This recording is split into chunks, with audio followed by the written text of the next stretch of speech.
Hello guys, welcome back to another video. So today we are going to be comparing the prices of living in Australia compared to what it's like in the UK. We've been out of the UK now for 2 years. We've been living here in Australia. So we haven't been in the UK for 2 years. So the prices in the UK have definitely gone up. I've heard there's a massive cost of living crisis and stuff. So obviously the prices have definitely gone up since we were last there, but we're going to go off basically what it was like when we were there. So yeah, basically we're just going to be comparing the prices in Australia compared to the UK. Obviously this is just based on our own research and own purchases, so obviously if you think anything's different, please let us know. But I'm going to get in with the first one. So the first one I'm going to talk about is coffee. Big known thing over here that the coffee is amazing. So I'm doing this based on just a regular latte. In Australia, a regular latte you're looking at around $6.80, and the conversion of that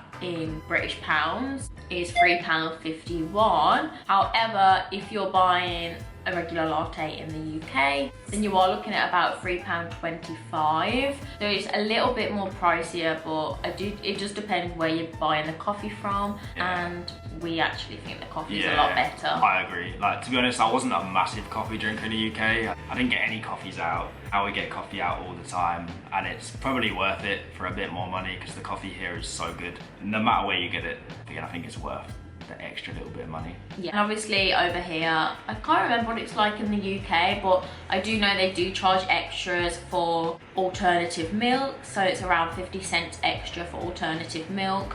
And if you want an iced latte, that's actually more expensive as well. I actually read up that it's genuinely because normally they give you a larger cup if it's an iced latte. Even though I thought it would be cheaper because it's ice. I'm not sure if the UK charged more as well. I can't really remember. But so the next thing on the list is alcohol. For me, this was probably the biggest shock since moving to Australia in terms of the price difference, because alcohol here is so much more expensive. Whether that's getting a pint in the pub or getting a bottle from the bottle shop, for me, like, it's so expensive here. I thought alcohol was expensive in the UK, but it's different here, isn't it? Yeah, it's really expensive. One example of how expensive alcohol is here, first of all, they do pints, but they also do schooners, which are like 2/3 of a pint. Average price for a schooner here in Perth is $8.80, which works out to be the equivalent of £4.55, which I think for not even a pint is pretty expensive. I think £4-5 in the UK is average, maybe pushing a bit more for a pint. For 2/3 of a pint, I think that's pretty expensive. Another example would be getting a bottle from the bottle shop. I remember in the UK I used to get like a bottle of Captain Morgan's from like the corner shop for like £13, which is what, like $27-28. Here, if you're buying a bottle, it's like $60, isn't it? So at least £32 maybe for a bottle, average, maybe more though. Okay, so the next one is healthcare. And honestly, I think we really take the NHS for granted in the UK. If you don't know what the NHS is, it's just our healthcare service. It's just a healthcare service, but it's free. Exactly. Which is pretty crazy, to be honest. Yeah, so most things and services you'll get through the NHS will be free. One example of this is doctor's appointments. So a doctor's appointment in the UK is free, whereas in Australia, you're looking at about $90 for a consultation with a doctor. If you get Medicare, which is a free kind of health service in Australia, which is actually free to apply for, you do get $40 knocked off the consultation price. For example, I went and got my bloods taken the other day, so the doctor billed it. So basically that means that the consultation and to get the bloods done, it was all included in the price. But if I was gonna have to go back to the doctors and have another consultation regarding my bloods, I would have to pay an extra $90 on top of that. A lot, isn't it? It's so much. Another example of this is dentists. So the dentist in the UK isn't free, but they do bill it in bands. For example, if I go to the dentist in the UK, I get a normal checkup, I have to have some fillings. They will use one band, which will be the fillings, how many other fillings you need, and the appointment, and that will be around, I don't know the exact price, but say £60. Whereas Australia, I went to the dentist in Australia and I had to have an x-ray, I had a standard checkup, a clean, That cost me $500 for all of that.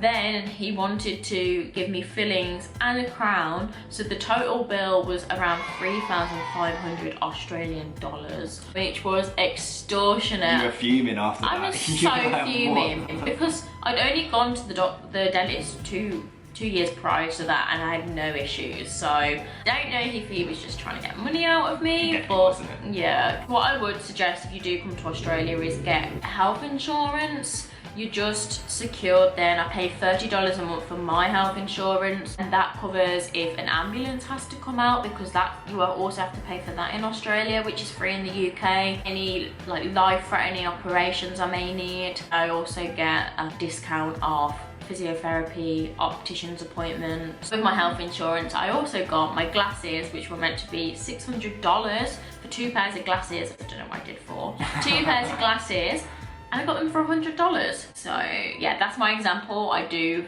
really appreciate the UK's healthcare system. NHS. So next up on the list is getting a takeaway. So whether that's pizza, Chinese, Mackey's, anything like that. So for example, in Australia, a large Domino's pizza would cost you $11. It's so cheap for a Domino's. That's the equivalent of £5.68, which yeah, is so cheap. One thing I will say, that Domino's is definitely not as good here in the UK. It's not, you hate it. I hate it actually. She hates the Domino's here. I think it's average, you know what I mean? You pay for what you get. Doesn't taste like the UK at all. It's not like the UK Domino's, definitely not. It's still nice, like, I'll eat anything to be honest. I don't mind the Domino's. You can get $7 pizzas as well, which is so cheap. That's what, like £3.60? But you pay for what you get for. But you do pay for what you get, yeah. But overall, I think getting takeaways here is way cheaper than the UK. We rarely spend, what do we spend on a takeaway? Max, like $30, $40 max, yeah. Which is $20 each. Well, it's about £11 or something. Which I do like the cheese scrolls from Domino's. I give them credit for They're this. sick, garlic cheese scrolls. Overall, getting a takeaway here is way cheaper. But $20 is what we have to pay here each. In the UK, you're surely paying at least £20 each. And you get what you pay for, because it's absolutely delicious in the UK. It is, yeah. UK takeaways are definitely better. Yeah. Australia's cheaper. Okay, so the next thing is a food shop. How much does the average food shop cost in Australia? Now we're going to do this based on a couple, so how much our weekly food shop will cost. Now we shop in Aldi, so realistically I think it's about the same. So I actually worked out mine and Luke's food combined together is $180. Probably about, yeah, at least 100 of that's mine. 100 of that is definitely yours. Maybe more than 100 to be honest, when you add in like the extra things in the week. Maybe 120 of it's mine. Yeah, and obviously mine's around 80 sometimes, which equivalent to that added together is around 92 British pounds, which I actually think that's below average, to be honest. I don't mean that bad at all. Yeah. I think Aldi helps us with that, 100%. Aldi's the best deals here for sure. When I shop in Coles or Woolies. Oh my God, we'd spend like at least... We've said it. We spend like $300 a week. Every time we go out shopping there, we regret it because we spend so much. And bear in mind, that shop in Aldi covers all of our dinners, all of my work lunches, all snacks really. That's everything for the week. Yeah, the only thing I'll say about Aldi that there's not a massive vegetarian variety, so I do end up going to Woolies and getting my veggie bits. Always go Woolies. Yeah. So obviously in the UK they do have Aldi as well, so I actually genuinely think if you are shopping in Aldi in Australia or the UK, it averages out about the same. I'd imagine like Coles and Woolies here would end up being about the same as like a Sainsbury's or Tesco in the UK. And to be honest, with the cost of living, I genuinely think what we pay is a good price. Yeah, I don't think it's too bad. No, I don't think it's too bad. Or maybe we're just used to paying it, so.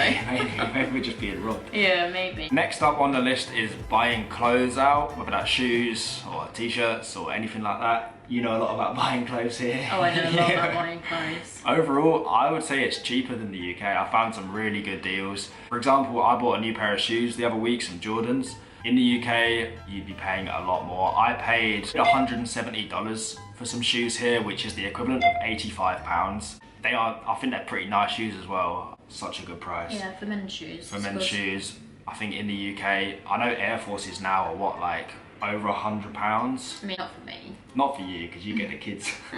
I'm talking adult sizes and stuff. But £85 for some new Jordans here, I think it's sick. Yeah. What's your thoughts on how much you pay for clothes? I mean, I'm controversial with it because obviously it depends where you shop. Yeah. Cotton On, I'd say, is equivalent to, I'd say it gives me H&M sort of vibe, sort of Topshop-y, but I think it's cheaper than Topshop when Topshop was around. Honestly, if you get a sale in Cotton On, so this top was $5, which is equivalent to what? £2.60 or something. £2 something. Good quality as well. Whereas I bought some jeans from Cotton On before and they've cost me, I swear they were like $60. Well, about £32. Yeah, so I think £32, $60.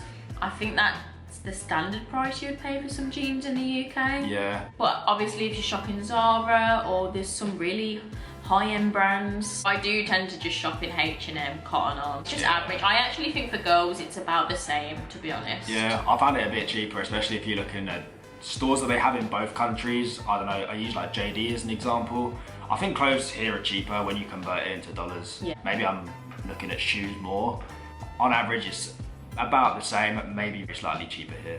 Yeah. So the next point is going out for a nice meal. We've got two examples of this. The first example is going to a pretty nice restaurant. So we went to a Thai restaurant, and for a couple, obviously I'm going to refer it to a couple, but 2 mains, 2 drinks, 1 side, that cost $90, which is equivalent to £46. I actually think that's pretty good. That's so good. And that's the way, that was between us. Between us, yeah. I think that's cheap. I think that's really cheap. And let me tell you, the restaurant was so bougie. Bougie, wasn't Nice, it? and it had like fountains running next to us. Yeah, it was, and the food. Dreaming about still that think price. about that Honestly, food. it's so nice. If the food's like this when we go to Thailand, we're gonna be like in heaven, I swear. Yeah. So the next restaurant I wanted to refer to was Nando's. So I'm basing this on Luke's order because he eats meat. Luke pays around $30 over here. And what's that for? So that would be a main, whether that's like a burger or a half chicken or something. 2 sides, chips, rice for example, and then a drink. It's about $30, which is equivalent to £15.49 in the UK. And I'd go for a similar order in the UK. It would end up costing me about £20. For Nando's here, it is a bit cheaper. But again, I will say, Australian Nando's does not hit the same as UK Nando's. It's still good. Been there a couple times, it's nice. I don't know, I don't get the same feeling that I get from Nando's in the UK, but it's still good. I genuinely think maybe eating out is a bit cheaper over here. Yeah, it's cheaper, and I think there's better choice of restaurants as well. Yeah, we do live in a city. We do live in a city. Yeah. So next up we've got transport. It helps that we live in the city and the public transport's really good. The example I'm going to use is from where I live back home. I live like half an hour outside of London. So my example is I would get the train into London. It would cost me around £25 for a return. To get into London is so expensive. That's a lot. It's nearly $50. That was the same as Birmingham. Yeah. Originally to Birmingham it would be about £20. But I think it's a well-known thing, the rail prices and stuff in the UK. It's a well-known thing that you can get a flight to Spain for like 3 times cheaper than you can get the train to your next city. For some reason, the transport prices in the UK are insane. And they're so bad. There's always train strikes. Yeah. So, a lot cheaper here. A lot cheaper. Obviously, it helps that we live in a city, so we just tap on and off the buses, the trains. But you could get the train like an hour down the coast, and it costs you like maybe $5. It works out to be around about $2.50, $2.60. Transport's so cheap here. Obviously, if you want to get a long train journey to the next city or something, then it's going to be more. But obviously, Australia's 10 times the size, so it's going to be like a 5-hour journey anyway. So no wonder you're paying more. The bus trip and the bus is cheaper. Oh yeah, bus is fine. I mean, I used to pay to get to work and back, like 5 days a week, work there and back, which is about a 20-minute journey, was it? Yeah. I used to pay $40 a week, which is equivalent to 20 quid, so... That's probably about the same, right? For 5 journeys, I think that's good. There and back, yeah. So that's basically all our points that we've made about the price comparisons. Let us know your thoughts in the comments on if you've been in the UK and Australia, if you kind of have an idea of what it's like. Or even just what it's like in your own country, if you're from somewhere else, that would be interesting to know as well. Overall, I would review this as saying cost of living in Australia, I would say is better because the prices are about the same, if not a bit better, but the wage is almost double here. Yeah, so good. So overall, you definitely get more for what you pay for. Get more for what you pay for in Australia, and I can see why the UK I don't know how we used to live in the I UK know. with them, like my wage and the prices. Yeah, I know. Yeah, that's my review on that one. Well, if you like this video, please let us know. This is actually going to be our last Australian video for now, as we are going to Southeast Asia this week. So excited. So get ready for a lot of content in Southeast Asia. Yeah, please like, subscribe and comment because we really appreciate it, and let us know any suggestions that you want us to film. And yeah, we will see you in the next video. Thanks for watching. Bye.